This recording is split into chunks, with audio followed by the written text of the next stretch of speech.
हम तो यही चाहते हैं कि उनको आना ही चाहिए, क्योंकि अब समाज को जैसे अब कितनी बीमारियां फैल रही हैं। पिताजी तो वहाँ रहते हुए भी साथ संगत को मैसेज देते रहते हैं कि आपको किस तरह से मानवता भलाई के कार्यों में आगे रहना है, किस तरह से इस बीमारी से बचना है। नमस्कार दोस्तों, मैं मनीषा द फैक्ट टाइम में आप सबका स्वागत है। आज हम आए हैं डेरा सच्चा सौदा में। यहाँ पर आने वाले लोगों से हम खुद से पर्सनली बातचीत कर रहे हैं और जान रहे हैं कि आखिर डेरे का माहौल कैसा है, उनके साथ यहाँ क्या बर्ताव होता है। करीबी से जानते हैं गुरुजी को, उन्हीं की जुबान। हेलो मैम, क्या नाम है आपका? मेरा नाम रमनदीप है। कहाँ से आई हैं?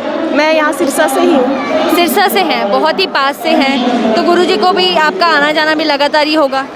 हाँ जी, लगातार ही है। 2007 से मैं जुड़ी हूँ और मैं मैरिड हूँ। यहाँ पे सिरसा में मेरी मैरिज हुई है और मेरा ससुराल है जो वो तो काफ़ी टाइम से ही डेरे से जुड़ा हुआ है। तो मैम, जो लोग कभी डेरा में नहीं आए, उन्होंने कभी डेरे को नहीं देखा, आप उन्हें क्या बताना चाहेंगे डेरे के बारे में? यही बताना चाहूँगी कि एक पवित्र जगह है। जैसा कि न्यूज़ चैनल्स में और बाहर दुनिया में बदनाम किया जा रहा है, ऐसा यहाँ पे कुछ नहीं है। ये एक बहुत ही पवित्र जगह है। यहाँ पे दुनिया को सच्चाई के रास्ते पर चलाना ये सिखाया जाता है, मानवता भलाई के कार्य करने सिखाए जाते हैं, बढ़ चढ़कर दीन दुखियों की सेवा करना ही सिखाया जाता है, कोई पाप कर्म करने नहीं सिखाए जाते हैं। मैडम, आपको इतने सालों के डेरे में आते हुए, आप यहीं पास में रहती हैं, तो अब गुरुजी जब यहाँ पर थे, उनका लोगों के साथ बर्ताव कैसा था? जब आप यहाँ पर भी उनसे सत्संग में भी मिलती होंगी, तो मतलब किस तरह से वो जो भी यहाँ पर आने वाले लोग हैं, साथ संगत हैं, उनको किस तरह से ट्रीट किया जाता था यहाँ पर? यहाँ पर साथ संगत के साथ तो जैसे पिताजी तो बच्चों के जैसा ही बर्ताव करते थे।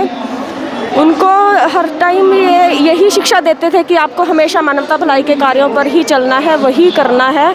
और यहाँ पर उनको बस यही शिक्षा दी जाती है कि आपको जितना हो सके आपने मानवता भलाई के काम करने हैं।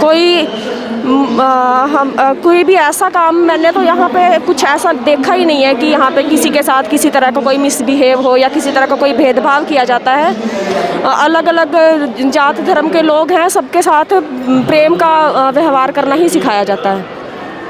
मैम, आप एक लेडी हैं यहाँ पर, बट महिलाओं को लेकर एक बहुत बड़ा सवाल आया था कि मुझे तो ये 100% सेफ़ जगह लगती है। हमारे बच्चे भी आते हैं, हमारे बेटियाँ आती हैं, हम आते थे, काफ़ी छोटे होते ही आते थे। नाम मैंने बाद में लिया था, बट पहले भी हम आते थे।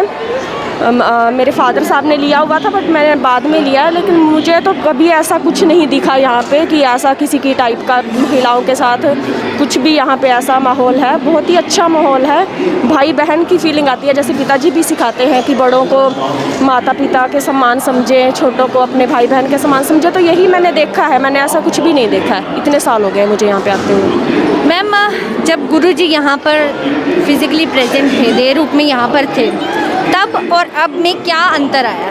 आपको क्या लगता है कि उनके यहाँ होने से क्या फ़र्क था और अब समाज में क्या कोई बदलाव नज़र आया आपको? हाँ, पहले देखते थे कि आसपास में बुराइयाँ जैसे ख़त्म सी हो गई थी, लेकिन गुरुजी के जाने के बाद अब ऐसा लगता है कि आसपास का माहौल इतना अच्छा नहीं रहा है, रहने लायक नहीं रहा है।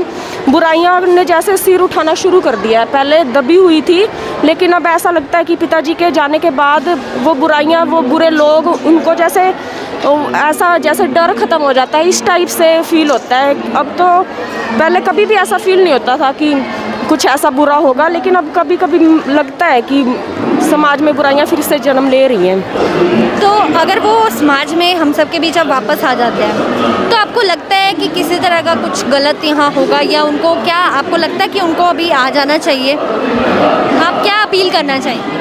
जी, हम तो यही चाहते हैं कि उनको आना ही चाहिए, क्योंकि अब समाज को जैसे अब कितनी बीमारियां फैल रही हैं। पिताजी तो वहाँ रहते हुए भी साथ संगत को मैसेज देते रहते हैं कि आपको किस तरह से मानवता भलाई के कार्यों में आगे रहना है, किस तरह से इस बीमारी से बचना है। बीमारियों से बचने के उपाय भी बताते हैं। और जो डॉक्टर्स हैं, जो पुलिसमैन्स हैं, जितने भी वॉलंटियर्स हैं, उनको भी मोटिवेट करने के या उनको थैंक्स करने के लिए पिताजी वहाँ से भी मैसेज देते रहते हैं।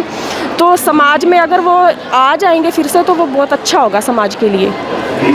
जो लोग डेरा में नहीं आए, आप उन्हें पर्सनली क्या कहना चाहेंगी, क्या अपील करना चाहेंगी कि यहाँ के बारे में, गुरु जी के बारे में उन्हें क्या बताना चाहेंगी? यही मैसेज देना चाहूँगी कि मैं पर्सनली कहना चाहूँगी कि ये प्लेस भी बहुत अच्छा है, यहाँ पे शिक्षा भी बहुत अच्छी दी जाती है। समाज को बदलने का एक जो मुझे लगता है कि समाज तभी बदल सकता है जब वो सच्ची राह पर चलेगा, और ये राह उन्हें यहाँ पे दिखाई जाती है। देखिए, हमने आपको उन लोगों से मिलवाया जो लगातार ना जाने कितने वर्षों से डेरा में आ रहे हैं, और तो और वो यहाँ के ही रहने वाले हैं, जिनका आना जाना यहाँ पर लगा रहता है। तो वो खुद कह रहे हैं कि यहाँ पर वो बिल्कुल सुरक्षित हैं। गुरु जी के बारे में उन्होंने अपना पर्सनल एक्सपीरियंस शेयर करा। अब आप खुद सोचिए कि आखिर सच्चाई क्या है, वो जो लोगों ने दिखाई, जो बातों में सच नहीं था, या वो जो लोगों का खुद का पर्सनल एक्सपीरियंस है, खुद वो यहाँ पर आ रहे हैं। देखते रहिए, अपनी राय हमारे चैनल पर ज़रूर रखिए। देखते रहिए हमारा channel the fact I. Thank you so much.